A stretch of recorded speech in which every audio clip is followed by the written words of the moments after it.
بسم الله الرحمن الرحيم رب يسر ولا تعسر وتمم بالخير وبك نستعين.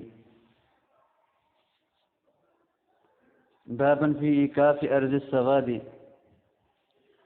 وأرض العنوة.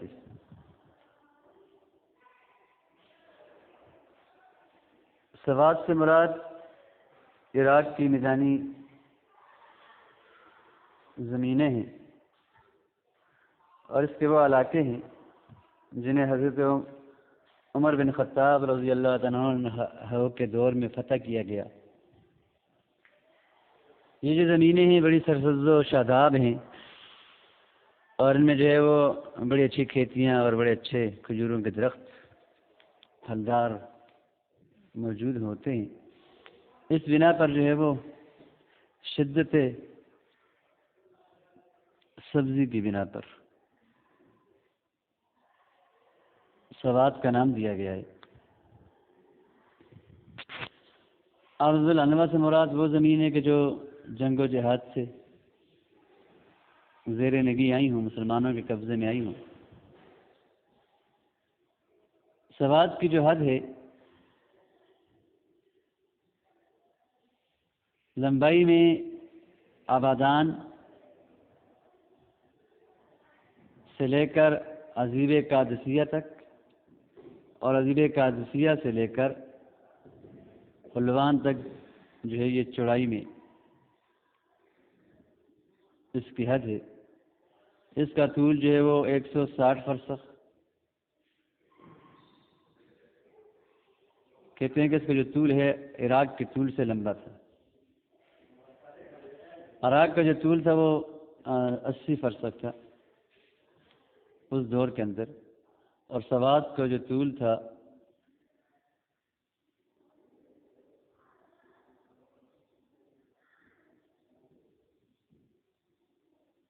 سواد کے طول سے اس کا جو طول تھا کم تھا، وہ 35 فرسخ تھا.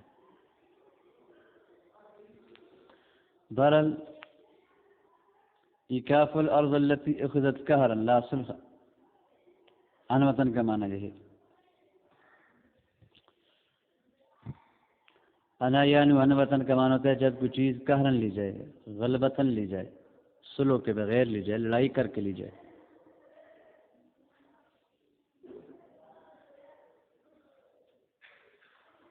زمینوں کے بارے میں یہ بات پہلے گزر چکی ہے کہ یہ اس میں اختلاف ہے. یہ غنائم میں زمینیں شامل نہیں ہوتی، امام کو اس میں اختیار ہوتا ہے مصلحت کے اعتبار سے. نبی کریم صلی اللہ علیہ وسلم نے زمینیں تقسیم بھی کی مجاہدین کے اندر، اور نبی کریم صلی اللہ علیہ وسلم نے اس تقسیم کو ترک بھی کیا. حضرت عمر رضی اللہ تعالیٰ عنہ نے جو ہے وہ زمینیں تقسیم نہیں کی بلکہ انہیں اپنی حال پہ چھوڑا اور ان زمینوں والوں پر جو ہے وہ خراج جو ہے وہ رکھا آپ نے.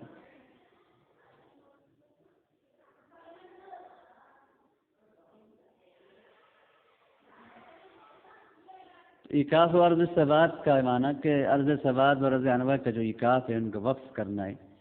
تو اس معنی میں وقف کے جو مشہور معنی میں وقف مراد نہیں ہے.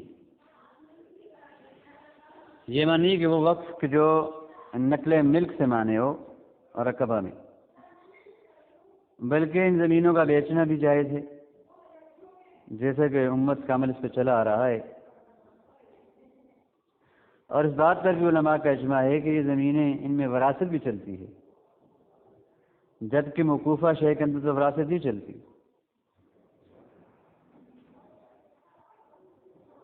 امام احمد حنبل نے اس بات پر نص قائم کی، اسرات سے یہ بات بیان کی ہے کہ ان زمینوں کو مہر کے طور پہ مقرر کرنا صحیح ہے، جبکہ وقف کی زمین تو مہر کے طور پہ مقرر نہیں کی جا سکتی.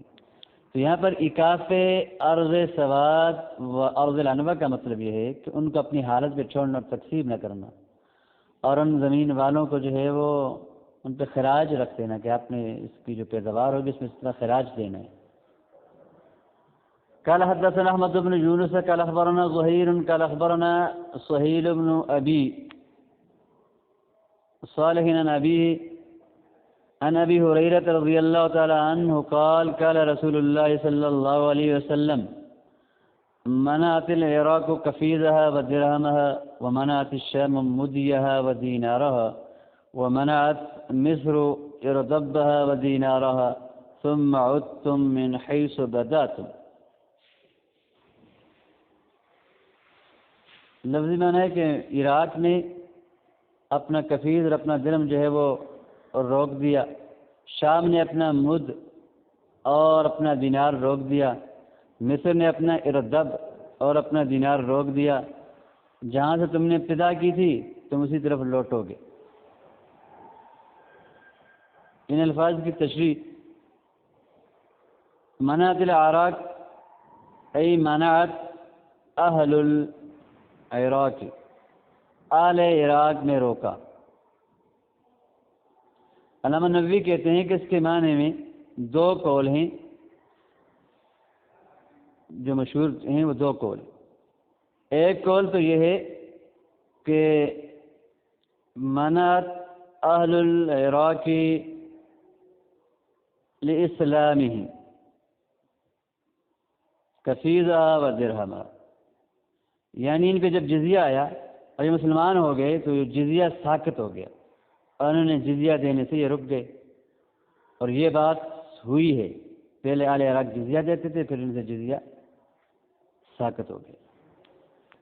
تو یہ نبی کریم صلی اللہ علیہ وسلم کی نبوت کی نشانی میں سے نشانی ہے کہ آپ نے مستقبل میں ہونے والی ایک بات کی خبر دی جو بالکل اسی طرح واقع ہوئی. دوسرا مشہور قول اس میں یہاں پر یہ ہے کہ اس کا معنی یہ ہے کہ عجم اور روم آخری زمانے میں ان بلاد پر معاذ اللہ غالب آ جائیں گے، جیسے کہ آج کے دور میں عراق پہ امریکی غالب آئے. تو پھر مسلمانوں کے لیے یہ عراق کی جو پیداوار ہے اس کی زکوٰۃ، اس کے صدقات کے حصول سے یہ لوگ مانے بن جائیں گے اور یہ اہل عراق وہ چیزیں حاصل نہیں کر سکیں گے. اور یہ بھی ہو کے رہا. آج بھی یہاں پر امریکہ قابض ہے اور اس کی پیداوار خیر اور دیگر چیزوں پہ جو ہے وہ اسی کا قبضہ ہے. مسلمان اس میں صدقہ خیرات بھی نہیں نکال سکتے اور اپنی مرضی استعمال بھی نہیں کر سکتے. یہ آپ صلی اللہ علیہ وسلم کے علامہ نبوت میں سے ایک بڑی علامت ہے کہ آپ صلی اللہ علیہ وسلم کی زبان حق پر اللہ رب العزت نے جو ہے وہ مستقبل کی خبریں بھی امت تک پہنچائیں.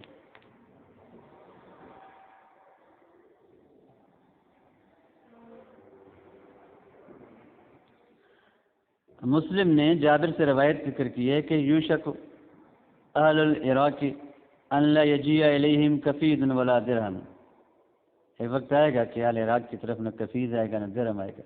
قلنا من این ذالک، تو کہتے ہیں میں نے عرض کی کہ یہ کیسے ہوگا؟ قال من قبل العجم یمنعون ذالک، یہ عجمی ہوں گے جو اس بات سے منع کر دیں گے، یعنی وہ غالب آ جائیں گے. اور آج یہی حال عراق کا ہے، یہی شام کا ہے، اور مصر پر بھی جنرل سیسی کی شکل میں استعمار کا اعلی کار وہاں بیٹھے ہیں اور مسلمان اور اسلام پسندوں پر وہ زمین تنگ کر دی گئی ہے.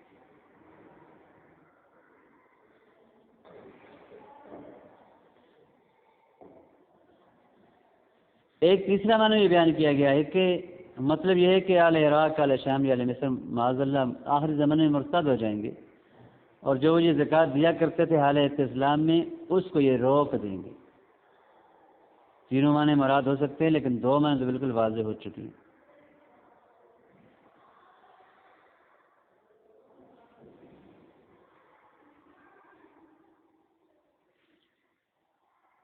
یہاں پر کہ جی اہل عراق اپنا جو ہے وہ کفیز اور درہم روک دیں گے.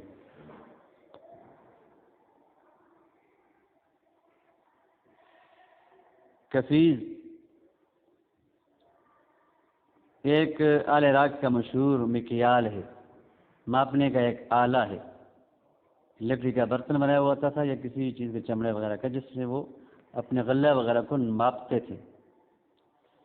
علامہ اظہری کہتے ہیں کہ یہ 8 مکاکیک کا ہوتا تھا اور مکوک 1.5 سا کا ہوتا تھا اور مدیہ اہل شام اپنے مد کو روکیں گے. مدج،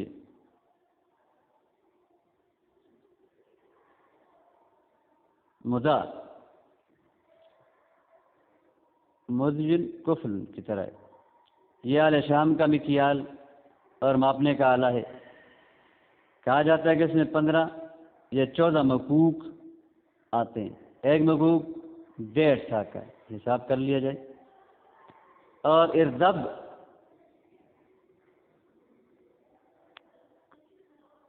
چرشب کی طرح، یہ ایک بڑا مکیال ہوتا ہے، مصر میں ہوتا تھا۔ یہ 24 سا اس میں آتے تھے۔ آپ نے فرمایا کہ ثم عدتم من حیث بدأتم ای رجعتم من الکفر بعد الاسلام، اسلام کے بعد تم کفر کی طرف لوٹ جاؤ گے، معاذ اللہ۔ یہ جو حدیث ہے عدتم من حیث بدأتم، یہ حدیث پاک بدا الاسلام غریبا وسیعود کما بدا کے معنی میں ہے۔ قالها زہیر 3 مرات شہد علی ذلك لحم ابی ہریرہ ودمہ۔ زہیر نے یہ جو کلمہ ہے ثم عدتم من حیث بدأتم، ثم عدتم من حیث بدأتم، ثم عدتم من حیث بدأتم، یہ 3 مرتبہ کہا، اور یہ کہا کہ اس کلمے پر ابو ہریرہ کا خون اور ان کا گوشت بھی گواہی دے رہا تھا۔ جب یہ بات کر رہے تھے تو ان کے جسم سے بھی خوف کے اور ڈر کے آثار بھی نظر آ رہے۔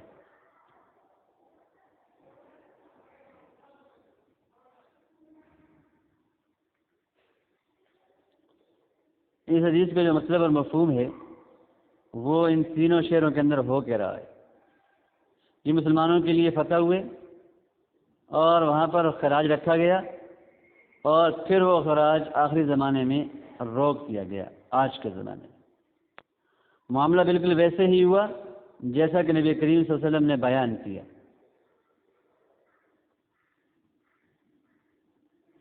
حضرت عمر رضی اللہ تعالیٰ نے جب سوات کی زمینوں کو فتح کیا تو آپ نے ان پر جو ہے وہ ایک جریب پر 1 دن اور 1 کفیل جو ہے وہ آپ نے ٹیکس رکھا، خراج رکھا۔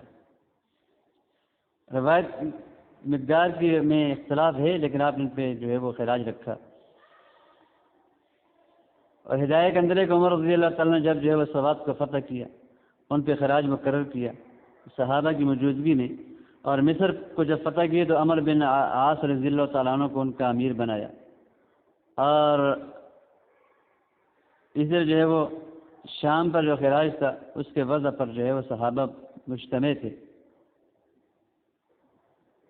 اور جب مسلمانوں نے جو ہے وہ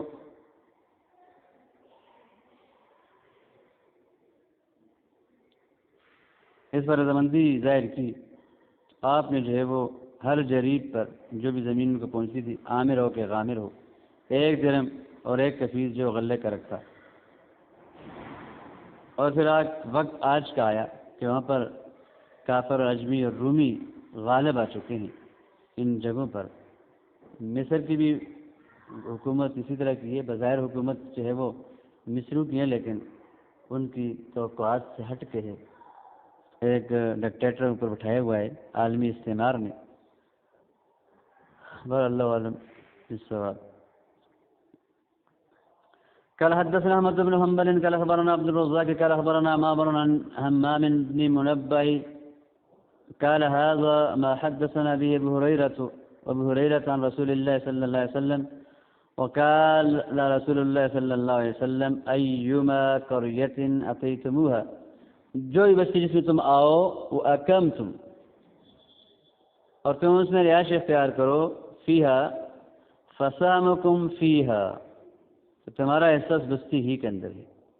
وَأَيُّمَا قَرْيَةٍ عَصَتِ اللَّهَ وَرَسُولَهُ فَإِنَّ خُمُسَهَا لِلَّهِ وَرَسُولِهِ ثُمَّ هِيَ لَكُمْ، اور جو ہی بستی جس میں جو اللہ اور اللہ کے رسول کی نافرمانی کرے، یعنی نہ تو وہ اسلام کی دعوت ایمان کو قبول کرے، نہ ہی جزیہ کی دعوت کو قبول کرے، بلکہ جنگ پہ تیار ہو اور پھر جنگ کے بعد وہ زیر تسلط آئے مسلمانوں کے، تو اس کے اندر پھر وہ تو غنیمت ہوگی. فإن خمسها للہ، 4 حصے مجاہدین میں تقسیم ہوں گے اور 5واں حصہ ہوگا اللہ اور اللہ کے رسول کا ہے، اور وہ بھی کہا پھر تمہارا ہے.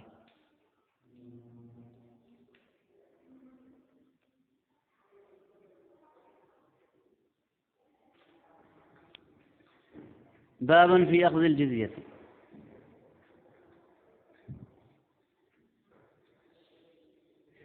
جزیہ لینے کے بیان.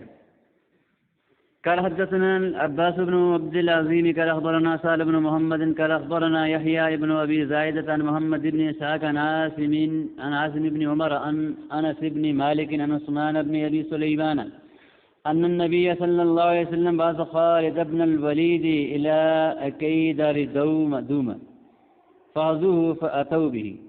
نبی کریم صلی اللہ علیہ وسلم نے خالد بن ولید کو اکیدر دوما کی طرف بھیجا.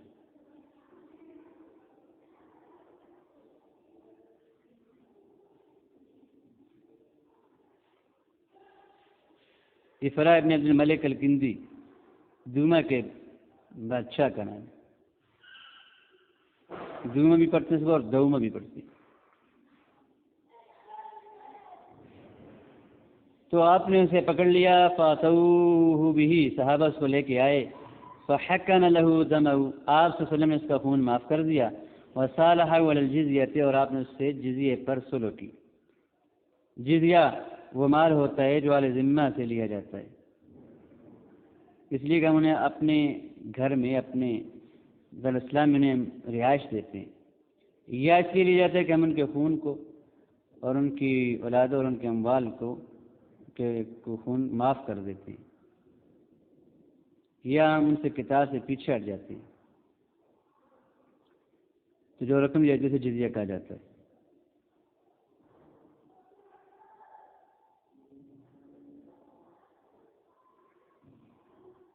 یہ دوما جو ہے شہر ہے یا بلاد شام میں ایک قلعہ تھا تبوک کے قریب.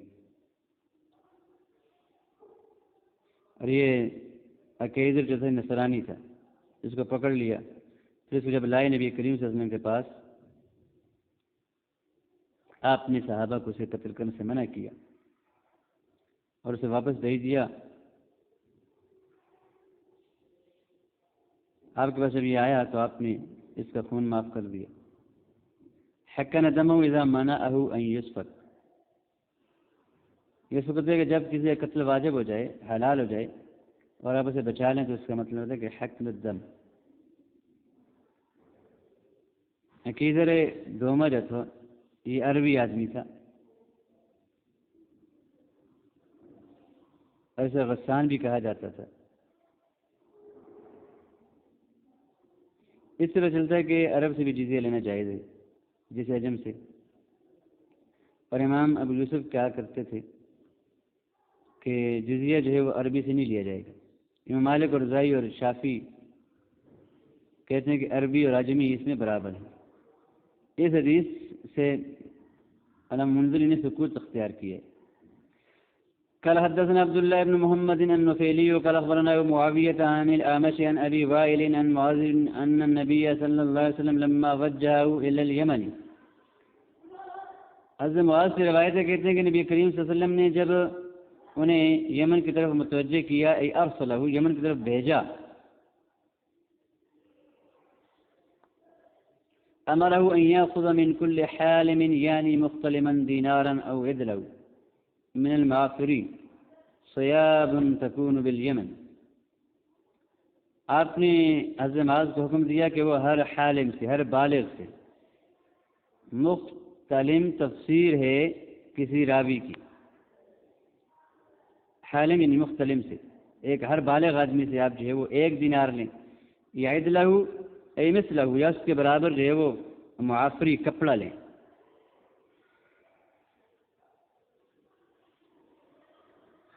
عدل اور عدل دونوں پڑھ سکتے ہیں مثل کے معنی میں. المعافری، یہ معافر کی طرف نسبت ہے، حمدان کے قبیلے کا نام ہے. ان کی طرف جو ہے وہ الثیاب المعافریہ منسوب ہے، ان کے کپڑے بڑے اچھے ہوتے تھے. تکون بالیمن، ثیابا تکون بالیمن، یہ بھی راوی کی طرف سے تفسیر ہے. ای ثیاب ہی ثیاب معافر سے مراد وہ کپڑے ہیں.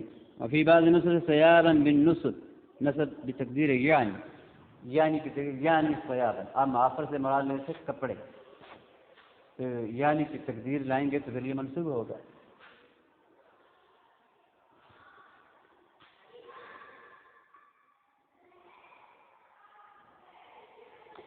یہاں پر لفظ ہے کہ کل حالم ہر بالغ آدمی پر. تو دلیل اس بات پر ہے کہ جزیہ جو ہے وہ مذکر پر واجب ہوتا ہے نہ کہ عورتوں پر. اس لیے کہ حالم مرد سے عبارت ہے. عورتوں پر اور پاگلوں پر اور بچوں پر اس کا وجوب نہیں ہے.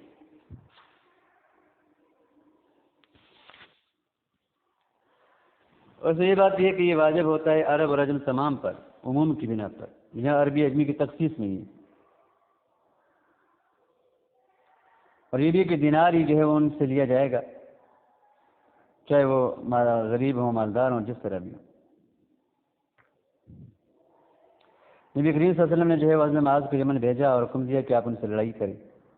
پھر آپ نے حکم دیا کہ ان سے جو ہے وہ لڑائی چھوڑیں جب آپ کو وہ دینار دے دیں جنہیں وہ جزیے پہ راضی ہو جائیں.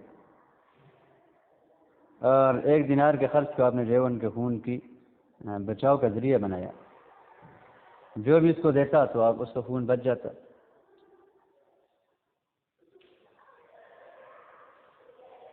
امام شافعی بھی کہتے ہیں کہ یہ ہر مختلم من الرجال پر ہے. ہر بالغ مرد پر ہے اور جو آزاد ہو نہ کہ غلام.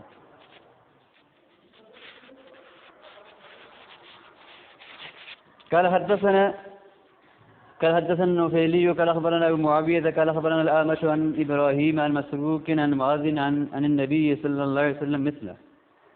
اس سند سے اسی طرح کی روایت جو اوپر گزری ہے مذکور ہے. قال حدثنا العباس بن عبد العزيز قال حدثني عبد الرحمن بن هاني ابو نعيم النخعي قال اخبرنا شريك عن إبراهيم بن مهاجر عن زياد بن حدير قال قال علي لئن بكيت لنصارى بني تغلب. علی کہتے ہیں کہ اگر میں نصارى بنی تغلب کے لیے بچ گیا لَقْتُلَنَّ الْمُقَاتِلَةَ لڑائی کرنے والوں کو تو جو ان میں لڑنے کے قابل ان کو میں قتل کر دوں گا. وَلَا أَسْبِيَنَّ الذُّرِّيَّةَ ان کی اولادوں کو میں غلام بنا دوں گا قیدی بنا دوں گا. فإني كتبت الكتاب بينهم وبين النبي صلی اللہ علیہ وسلم کیونکہ میں نے ہی جو ہے وہ ان کے اور نبی کریم صلی اللہ علیہ وسلم کے درمیان یہ معاہدہ لکھا تھا ألا أن لا ينصروا أبناءهم اس بات پر کہ وہ اپنے بچوں کو نصرانی نہیں بنائیں گے.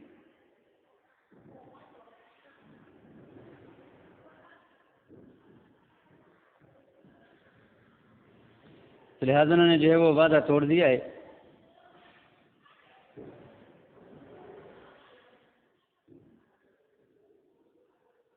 تو اس لیے جو ہے وہ مجھے محکمہ زمین کو نقضیات کی سزا ضرور دوں گا. قال ابو داود هذا حديث منكر وبلغني عن احمد انه كان ينكر هذا الحديث انكارا شديدا. علامہ ابو داود کہتے ہیں کہ یہ حدیث جو ہے منکر ہے اور مجھے یہ بات پہنچی امام احمد سے کہ وہ اس کا بڑی شدت سے انکار کیا کرتے تھے.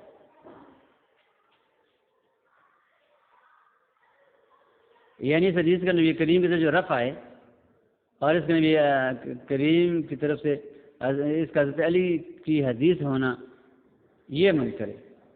اور معروف جو ہے وہ عمر بن خطاب رضی اللہ تعالیٰ کے فعل سے ہے اور انہی پر موقوف ہے.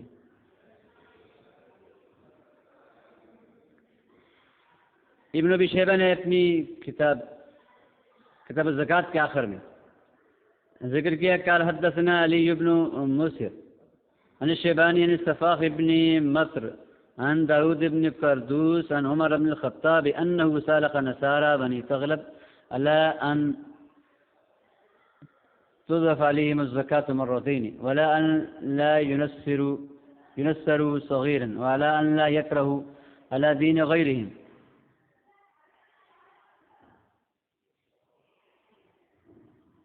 قال داود لیست لهم ذمہ قد نصروا، تو یہاں پر نصر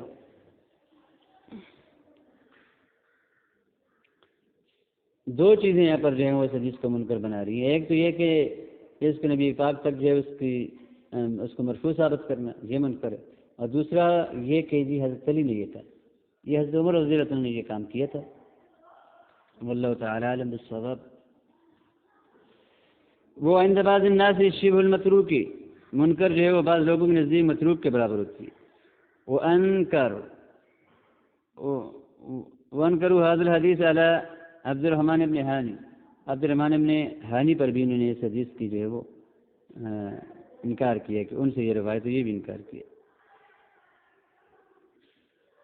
قال ابو علی ولم یقرأ ابو داود فی العارضۃ الثانیہ، کہ امام ابو داود نے عرضہ ثانیہ میں اس حدیث کو نہیں پڑھا.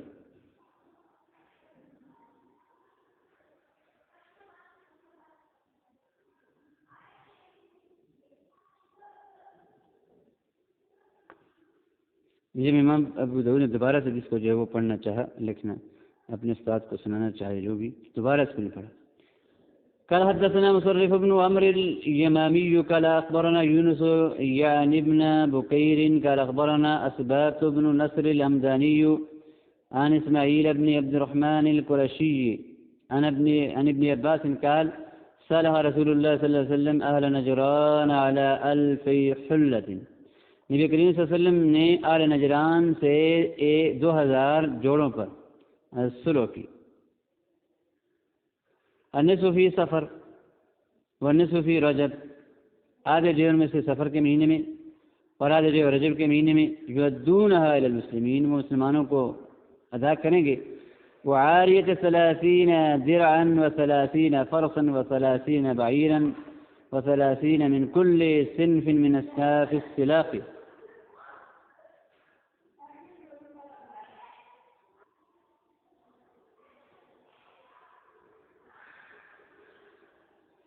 اور آپ صلی اللہ علیہ وسلم نے ان سے 30 زروں کی عاریت اور 30 گھوڑوں اور 30 اونٹوں اور اسلحے کی تمام اسلحہ میں سے ہر صنف کی 30 چیزوں پر جو اپنے عاریت یعنی استعمال کے لیے لینے پر صلح کی. یغزون بها والمسلمون ضامنون لها، کہ مسلمان جو جن سے غزوہ کیا کرتے تھے اس کے بدلے میں مسلمان ضامن ہوں ان کے لیے، حتی یردوا علیہم، یہاں تک کہ وہ ان کو واپس کر دیں تو وہ ضامن ہوں گے. ان کان بالیمن کید ذات غدر علی ان لا تهدم لهم بیع،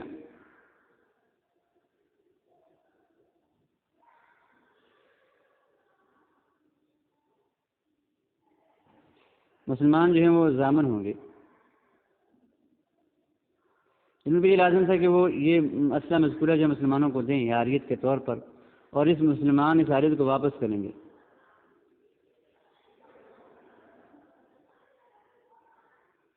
لیکن آپ نے یہ کہا کہ اگر یہ جو عاریت خلاف ہے، اگر یمن میں قید ہوا، جنگ ہوا، تو انہوں نے فرمایا کہ یہ تو غدر ہوگا. قیدن تو ذات و غدر، کہ اگر اہل یمن نے وعدہ توڑا جو ان کے مسلمانوں کے درمیان ہے، تو ان کے درمیان پھر کیا ہوگا؟ قتال واقع ہو جائے گا، لڑائی واقع ہوگی.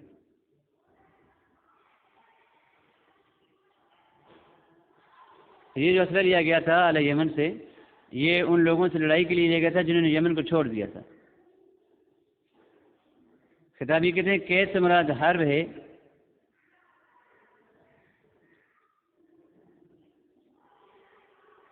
بعض حدیث میں آیا کہ یہ لم یلکہ قیدن ای حربا، تو یہ حرب کے معنی میں کہ اس شرط پر یہ صلح تھی کہ اللہ تودم بیعت معبد النصارى، ان کا کوئی بیعہ جو ہے وہ نہیں توڑا جائے گا گرجا گھر.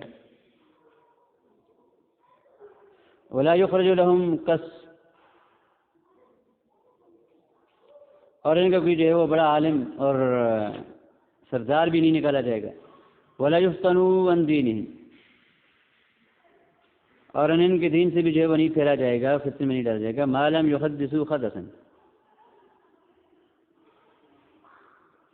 جب تک کہ یہ دنیا کام نہ کر گزریں جو اس صلح کو توڑنے والا ہو. او یاکل الربا، یہ کہ جب تک یہ ربا سود نہ کھائیں.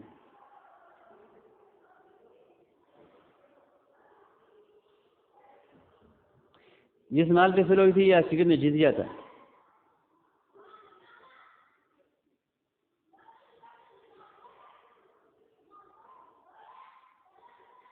قال اسماعیل فقد اکل الربا، اسماعیل کہتے ہیں تو سود کھا لیا تھا، لیکن نے صلح کی پوری طرح حفاظت نہیں کی تھی. قال ابو داؤد اذا انکزوا بعض ما اشترطوا علیہم فقد اخدسوا، انہوں نے جو ان پہ شرط رکھی ہوئی تھی ان میں سے جب انہوں نے کچھ کو توڑ دیا تو انہوں نے گویا کہ اخدسوا، نیا معاملہ کر دیا، یعنی پہلے والے معاملے کو ختم کر دیا، صلح والے معاملے کو.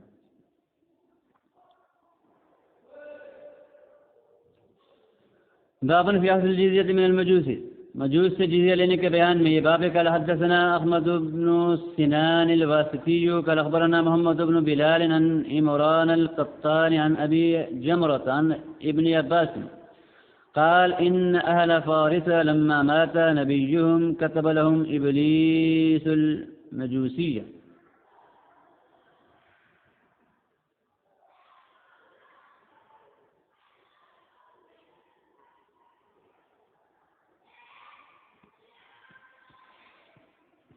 جب کہتے ہیں کہ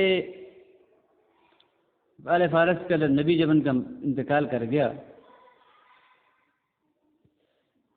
تو کتب لهم ابلیس المجوسیہ، تو ابلیس نے ان کے لیے ان کے نبی کے دین کی جگہ مجوسیت کا دین رکھ دیا، ان کے لیے لازم کر دیا، ان کے لیے مقرر کر دیا. کتب جعل ابلیس المجوسیۃ مکان دین نبیہم فصاروا مجوسا باغواء ابلیس لهم بعد ان كانوا على دین نبیہم، کہ اپنے نبی کے دین پر تھے تو شیطان کے اغوا اور شیطان کی جو ہے وہ وسوسوں کی وجہ سے اور شیطان کے ان کو گمراہ کرنے کی وجہ سے انہوں نے اپنے نبی کا دین چھوڑا اور مجوسی بن گئے. پہلے یہ بھی کسی نبی کے دین پر تھے.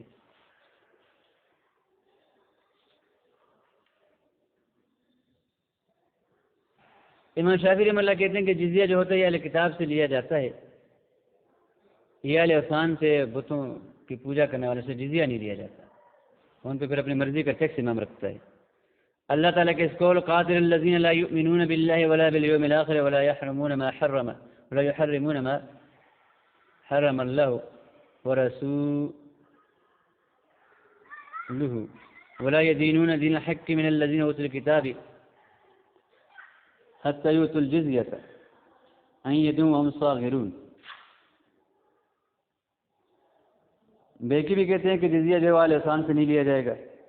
اللہ کے قول اقتلوا المشرکین حیث وجدتموہم حتی یؤتوا الجزیہ کے ذریعے جو والے کتاب کو جو ہے وہ مستثنیٰ کیا گیا ہے. اکثر ائمہ کہتے ہیں کہ ادائے جزیہ کو جو ہے وہ والے کتاب کے ساتھ خاص کرنا یہ دوسروں سے اس کی نفی نہیں کرتا.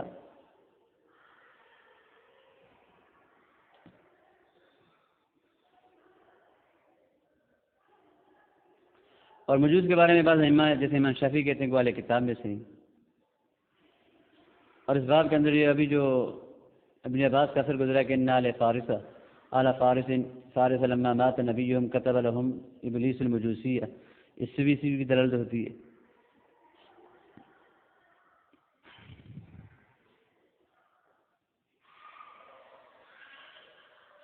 قال حدثنا مسدد بن مسرهد قال اخبرنا سفيان عن عمرو بن دينار سمع بجالة يحدث عمرو بن عوس وابا الشعصاء قال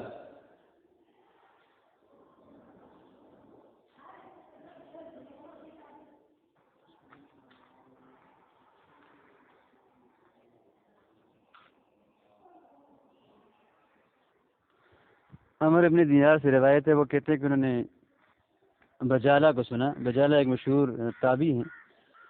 یحدث عمرو بن عوس و ابا الشعصاء، بجالہ جو ہیں وہ عمرو ابن عوس اور ابا الشعصاء کو بیان کر رہے تھے. قال كنت کاتبا لجز ابن معاویہ، کہ میں جز ابن معاویہ کو جو ہے وہ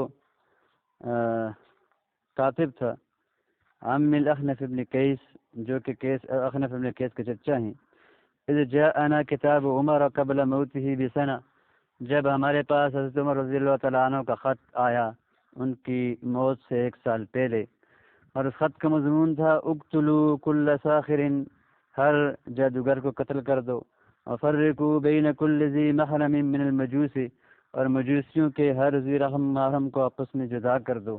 یہ مجوسی جو ہے وہ آپس میں خالہ سے نکاح یا بہن سے نکاح یا اس طرح کے جو آپس میں جو محرم ہوا کرتے تھے، بھانجی بتیجی سے نکاح، تو اگر ایسا کوئی نکاح انہوں نے کیا ہوا ہے تو ان کو آپس میں جدا کر دو. وَنْهُوهُمْ، اور انہیں منع کرو عن الزمزمہ سے، زمزمہ سے. یہ مجوسی کھانا کھاتے ہوئے جو ہے وہ ہلکی اور پست آواز میں اپنے دینی شاعر میں سے یا اس طرح کی کوئی چیز جو ہے وہ پڑھا کرتے تھے جو کہ غیر مناسب ہوتی تھی، ایک کلام وہ کہتے تھے. تو کہا کہ انہیں زمزمے سے جو ہے وہ منع کرو. فقلنا فی یوم فقتلنا فی یوم 3 سواحر، کہتے ہیں کہ ہم نے ایک دن میں 3 جو ہے وہ جادوگر جو ہے وہ قتل کر دیے. وفرقنا بین کل رجل من المجوس وحریمہ فی کتاب اللہ تعالی، اللہ کی کتاب میں جو آپس میں ذی رحم محرم تھے ان ایسے رشتوں میں ہم نے جو ہے وہ ہر مجوسی کو اس کے حریم سے، اس کے ذی رحم محرم سے جدا کر دیا. وصنع طعاما، اور جذب بن معاویہ نے جو ہے وہ کھانا تیار کرایا، کثیراً بہت زیادہ دعوت کی. فدعاہم، تو انہوں نے جو ہے وہ مجوسیوں کو دعوت دی. فعرض السیف علی فخذہ، اور تلوار اپنے ران پر سامنے رکھ دی. فاکلوا ولم یزمزموا، تو مجوسی نے کھانا کھایا اور پھر انہوں نے جو وہ زمزمہ والا کلام نہ کہا. وَأَلْقَوْا وِكْرَ بَغْلٍ أَوْ بَغْلَتَيْنِ من الغرق، وکر کہتے ہیں بوجھ کو، حمل کو، خاص کر یہ وہ بوجھ ہوتا ہے جو بغل خچر یا گدے پہ لادا جاتا ہے. مطلب ورق چاندی کو، چاندی کے جو ہے وہ 1 اونٹ چاندی یا 1 خچر چاندی یا 2 خچر چاندی کے بوجھ جو تھے وہ پیش کیے انہوں نے حضرت خضر بن معاویہ کو. ولم یکن عمر اخذ الجزیۃ من المجوس، حضرت عمر رضی اللہ تعالیٰ عنہ نے ابھی تک جو ہے وہ مجوس سے جزیہ نہیں لیا تھا. حتیٰ شاہد عبد الرحمن ابن عوف، یہاں تک کہ عبد الرحمن ابن عوف نے انہیں یہ خبر دی اور ان کے سامنے یہ گواہی دی کہ ان رسول اللہ صلی اللہ علیہ وسلم اخذها من مجوس حجر، کہ نبی کریم صلی اللہ علیہ وسلم نے حجر کے مجوس سے جزیہ لیا تھا. جب آپ کے سامنے نبی کریم صلی اللہ علیہ وسلم کی یہ سنت اور یہ فعل مبارک آیا تو حضرت عمر رضی اللہ تعالیٰ عنہ نے بھی جزیہ لینا شروع کر دیا.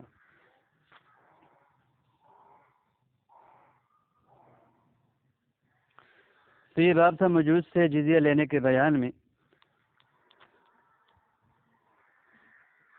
قال حدثنا محمد بن مسكين اليمامي قال أخبرنا يحيى بن حسان قال أخبرنا هشيم قال أنبانا داود بن أبي هند عن قشير بن عمرو عن بجالة بن عبدة عن ابن عباس قال جاء رجل من الأسبزيين من أهل البحرين، أهل بحرين سے اسبزیین مقام کے ایک آدمی آیا.